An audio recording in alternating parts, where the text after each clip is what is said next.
In wrestling, some careers are defined by winning, by titles, by fame, by being the undisputed king of the mountain for years on end. Then there are other careers, just as brilliant, that are defined by what could have been. They're the ghost stories of wrestling, the tales of what if that get whispered in locker rooms and debated by fans for decades. This is a story about when those two destinies collided. It's the story of a king, the one man who proved he was ready to wear the crown, and the cruel politics of the business that snatched it right off his head. This is the story of a perfect wrestler, a perfect match, and an imperfect ending. In the golden age of the National Wrestling Alliance, Ric Flair wasn't just the king, he was the throne. He was the nature boy, a man who defined an entire era with his platinum blonde hair, diamond-studded robes, and absolute mastery of the wrestling ring. By 1986, he wasn't just a champion, he was the standard. But on one night, February 14, 1986, he stepped into the ring with a man many believed wasn't just his equal, but maybe, just maybe, his superior. A 6'6" athletic freak from Sweetwater, Texas, named Barry Windham. This is the story of the five-star classic they created, a match so good it's still talked about today. But is it also the story of the one match Ric Flair was terrified to lose? Because on that night, Barry Windham proved he was the real deal, and the controversial way it ended set the stage for a career of unfulfilled destiny. What really happened that night in Orlando, Florida? And did it end up costing Windham his future? To really get the weight of that night, you have to understand the world it happened in. The mid-'80s was a battleground for professional wrestling. Up north, Vince McMahon and the WWF were taking over with the superhero charisma of Hulk Hogan. But down south, Jim Crockett Promotions and the National Wrestling Alliance represented the old guard. This wasn't a world of cartoons and rock music. This was a world of sport. See, the NWA was this sprawling, often cutthroat alliance of regional territories. And the one thing holding it all together, the beating heart of the entire machine, was the NWA World's Heavyweight Champion. This wasn't just some guy with a belt in one company. He was the champion, a traveling warrior king who went from town to town defending the famous 10 pounds of gold against the best local hero each promoter had. His job was insane. He had to be a draw everywhere, make the local guy look like a star, but almost always leave with the title. It took incredible stamina, a sharp political mind, and a genius-level ability to have a great match with anyone. That title wasn't a prop. It was the lifeblood of the whole system. It meant you were the best, not just in a story, but in the eyes of the men who ran the business. The core belief in the NWA was that championships were what mattered most. Fans, they believed, came to see who the better man was, and the belt was the ultimate proof. This created a pretty clear food chain. You had your local heroes, your regional champs, and then a tier reserved for just a handful of guys, the men who could believably challenge for the world title. To even be in that conversation meant someone with power saw you as a guy who could carry the entire alliance on your back.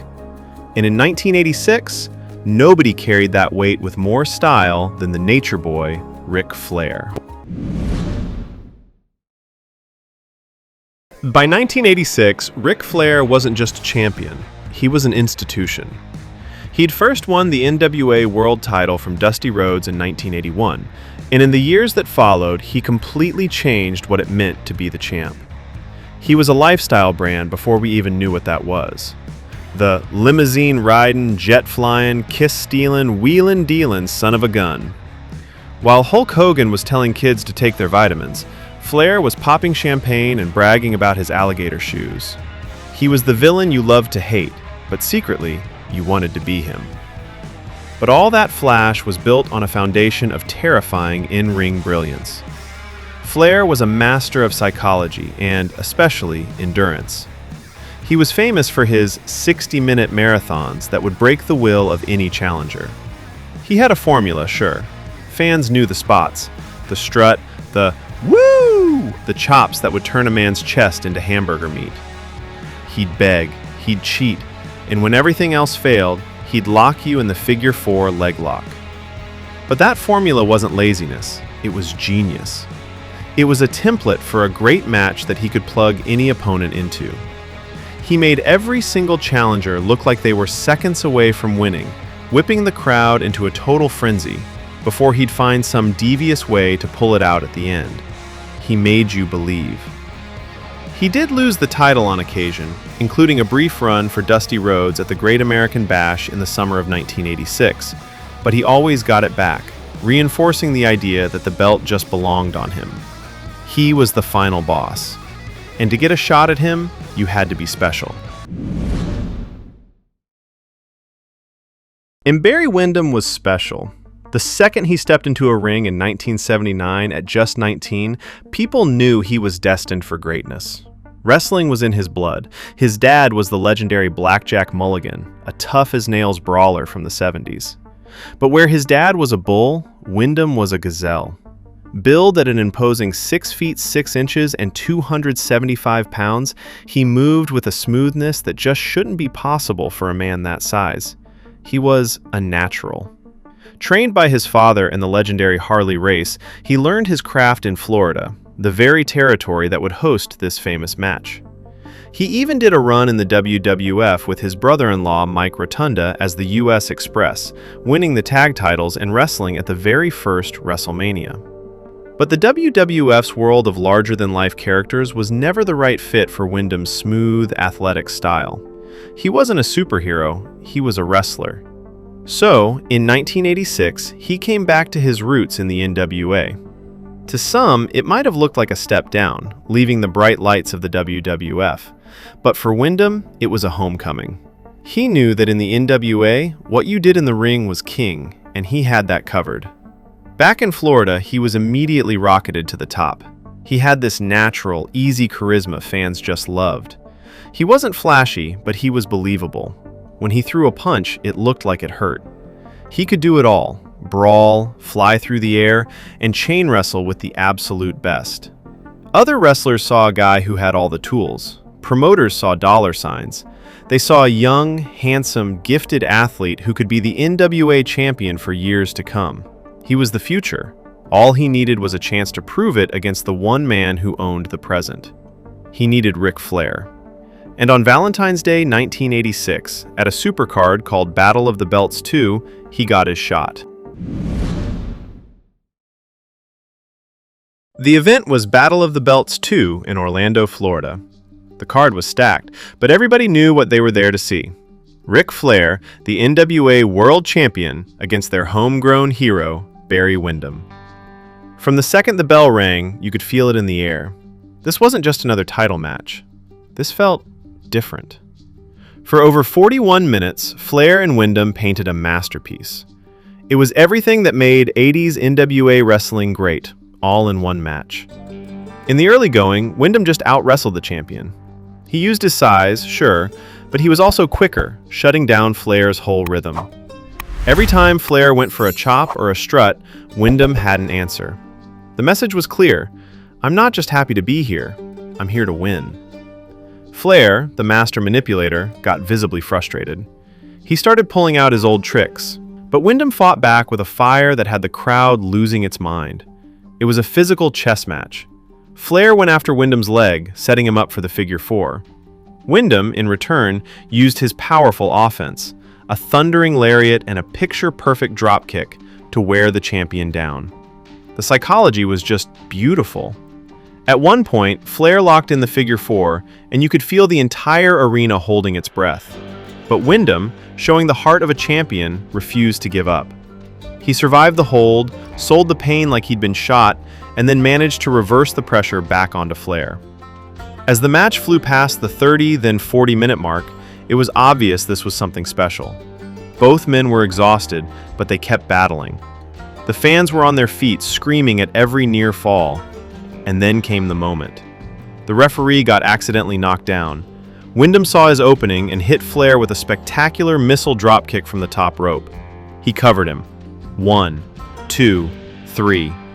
The crowd went insane. They had just seen a new world champion crowned, but the ref was still out. By the time he came to, the moment was lost. The fight spilled outside the ring, a chaotic, desperate brawl between two guys who had nothing left.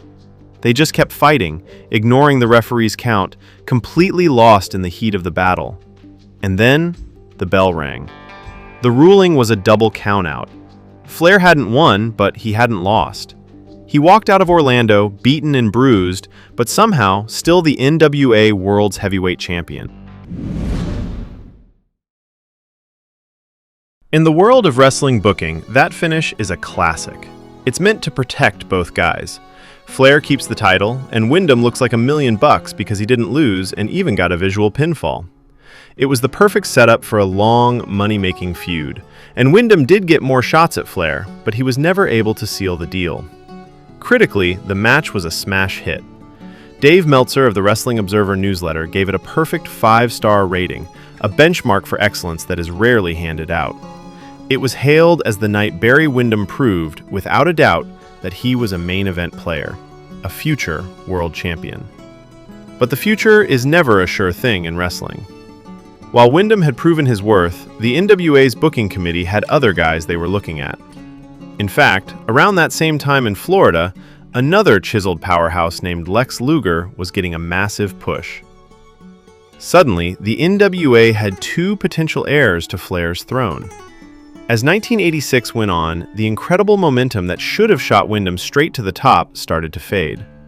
When the next major supercard came around, the landscape had shifted. Ric Flair was still in the main event, defending the world title, but Barry Windham was in a different headline match for a regional championship. It was a subtle sign, but a clear one. Windham was still a star, but he had been moved out of the world championship picture. The Stolen Destiny story isn't about one single moment. It's about the fact that after a performance that good, a match that so clearly screamed, "This is the guy," the machine hesitated. Instead of capitalizing on that white-hot momentum, they diversified their assets. The crown that seemed destined for Windham's head was now being eyed by others.